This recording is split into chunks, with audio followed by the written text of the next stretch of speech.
হাদি ভাইয়ের মতো একজন মানুষকে দিনে দুপুরে হত্যা করা হয়েছে, এই হত্যার এখনো কোনো বিচার হয়নি। আমরা খেলবো সেটা শ্রীলঙ্কায় গিয়ে, সেটা ভারতকে পরাজিত করার জন্য কি কি কৌশল অবলম্বন করা লাগতো, ওগুলোর কথা কেউ চিন্তাও করেনি। যাব না যাব না যাব না, আপনি যখন কোনো একটা জায়গায় না যাওয়ার সিদ্ধান্ত নিবেন ডে ওয়ান থেকে, তখন আপনার মাথায় সবসময় চিন্তা ভাবনা আসবে কিভাবে আমি যাব না, কি কি কাজ করলে আমাকে যেতে হবে না, এগুলোই মাথার মধ্যে আসবে। আর আপনি যখন ডে ওয়ান থেকে সিদ্ধান্ত নিবেন খেলবো না খেলবো না খেলবো না, তখন আপনার আশেপাশে মানুষ আপনাকে বুদ্ধি দিবে কিভাবে না খেলা যায়। আপনার মাথায় সবসময় বুদ্ধি আসবে, আপনি সবসময় ওই সমস্ত কাজই করবেন, উল্টাপাল্টা কাজ, যেটার কারণে আপনার ওই সিদ্ধান্তের মধ্যে আপনি অটল থাকতে পারেন। বাংলাদেশ টি-20 ওয়ার্ল্ড কাপে খেলতেছে না, এটা অলমোস্ট কনফার্ম। আজকে বাংলাদেশ জাতীয় দলের সাথে একটা মিটিং আছে, এই মিটিংটা করার কোনো দরকার নাই এখন, কারণ কোনো কারণে যদি যেতে হয় চাপে পড়ে, তখন আপনারা কি বলবেন, বাংলাদেশ ক্রিকেট টিমের বাংলাদেশ দলের খেলোয়াড়দের আবদার রাখতে গিয়ে তাদেরকে বলির পাঠা বানাবেন। এই বলির পাঠা বানাবেন না, এখন যাওয়ার কোনো সুযোগ নাই। এখন যদি যান, বাংলাদেশের মান সম্মান সিটে পড়ে যা যা থাকতো আগে, ওইটাও থাকবে না।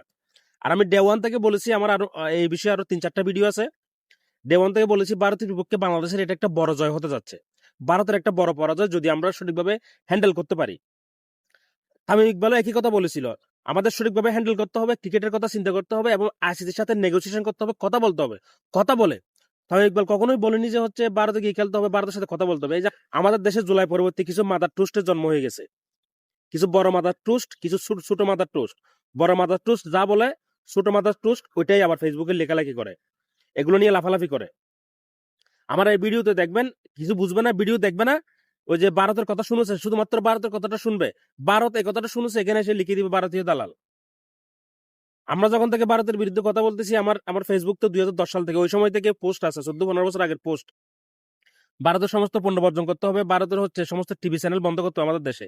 তখন তোমরা হচ্ছে আন্ডার ভিতরে ছিলা, এই যে যেগুলো ছোট ছোট মাদার টুস্ট যেগুলো, আর যেগুলো বড় মাদার টুস্ট এগুলো হচ্ছে ওই আওয়ামী লীগের লুঙ্গির তলে ছিল। আপনাকে কূটনীতিক সালে এগিয়ে থাকতে হবে, আপনাকে কূটনৈতিক দক্ষতা দেখাতে হবে। এখানে অনেকে বলেছে, এটা অনেকে বলেছে ভাই ভারত মুস্তাফিজকে বের করে দিয়েছে। কেন বের করে দিয়েছে আপনারা অফিসিয়াল কোনো কিছু জেনেছেন? সোশ্যাল মিডিয়ার মাধ্যমে ভাইরাল হয়ে গেছে, সিকিউরিটি সিকিউরিটি সিকিউরিটি। ভাই সোশ্যাল মিডিয়া দিয়ে কোনো প্রতিষ্ঠান চলে না, সোশ্যাল মিডিয়া দিয়ে কোনো দেশের কূটনৈতিক আপনার তৎপরতা চালাতে পারবেন না। কথায় কথায় কোনো কিছু হবে না, কাগজে কলমে দেখাতে হবে। আপনি বিসিসি এর কাছে জানতে চাইছেন যে মুস্তাফিজকে কেন বের করে দেওয়া হয়েছে, তারা যদি আমাদেরকে যদি একটা লেটারের মাধ্যমে বলতো, একটা ইমেলের মাধ্যমে বলতো আমরা সিকিউরিটি রিজনে বের করে দিয়েছি, তখন আপনার কাছে একটা প্রমাণ থাকতো। এখন কি কোনো প্রমাণ আছে? এই বিষয়টা কেউ বলেছে না। বড় মাদার টুস্ট বলেছে আমাদেরকে ছোট মাদার টুস্টরা ওটাই লিখবে, ওটাই বলবে। মুস্তাফিজকে বের করে দিয়েছে, ঠিক আছে, আমরা সবাই জানি, এটা কথায় কথা, এটা আমরা আমরা বলতেছি সিকিউরিটি রিজন। কিন্তু ভারত কি বিসিসিআই কি বলেছে? বিসিসিআই দেখেন আমাদের আসিফ নজরুল থেকে শুরু করে উল্টা পাল্টাই, আমরা যাব না খেলবো না, আমরা অমুক আমরা তমুক। বিসিসিআই কোনো মন্তব্য করেছে? বিসিসিআই কিন্তু ভিতরে ভিতরে সমস্ত বোর্ডের সাথে কথা বলেছে, কথা বলে তারা তাদের পক্ষে বোর্ড যাতে যায় তারা এটা কিন্তু নিশ্চিত করেছে। আর আমাদের দেশ কি করেছে? আমাদের দেশের পক্ষে কে আছে? পাকিস্তান। এই পর্যায়ে বাংলাদেশ না হয়ে যদি একটা কুত্তাও হতো, পাকিস্তান ওই কুত্তাকে সমর্থন করতে, সেটা হচ্ছে ভারত আর পাকিস্তানের সাথে এরকম সম্পর্ক, সেটা সবাই জানেন। পাকিস্তান ক্রিকেটের ভক্ত আমার থেকে হয়তো আপনারা অনেকেই কম, অনেকেই বেশি না।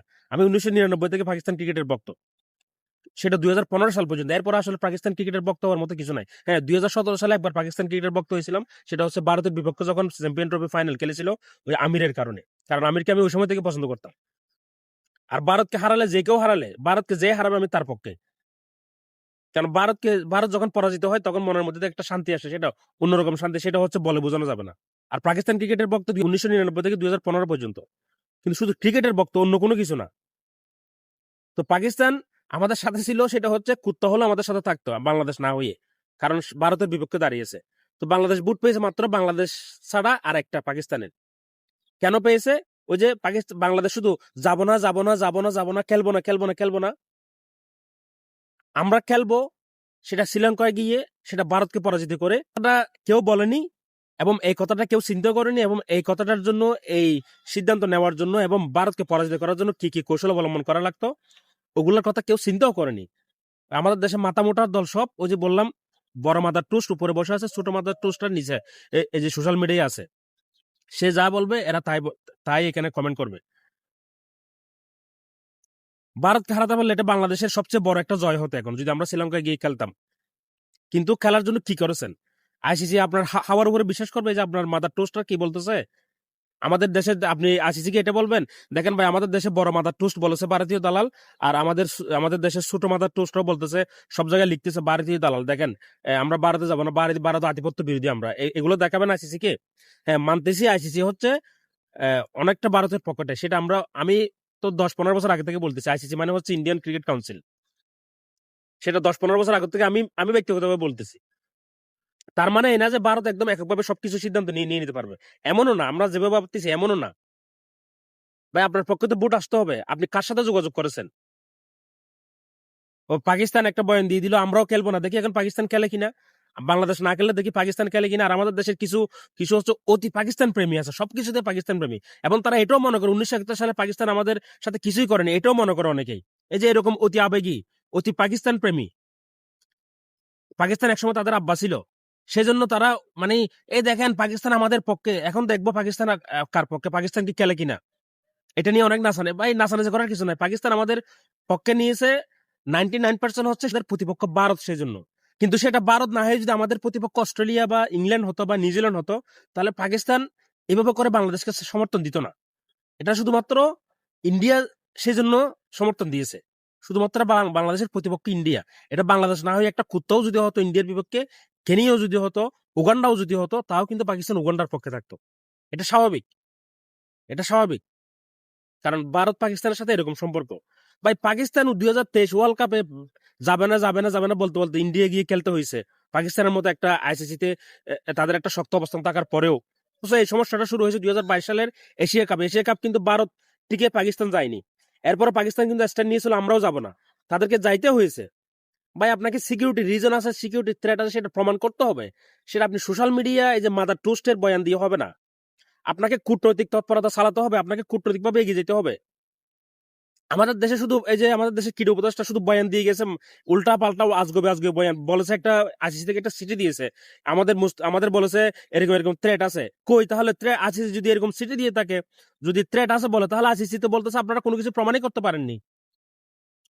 আপনারা তো সবসময় না যাওয়ার জন্যই কি কি কাজ করা লাগে, উল্টাপাল্টা বয়ান দেওয়া লাগে, এগুলো দিয়েছেন। বিসিসিআই কোনো বয়ান দিয়েছে? ভারতের মিডিয়া বয়ান দিয়েছে, কিন্তু বিসিসিআই পক্ষ থেকে কোনো বয়ান শুনেছেন?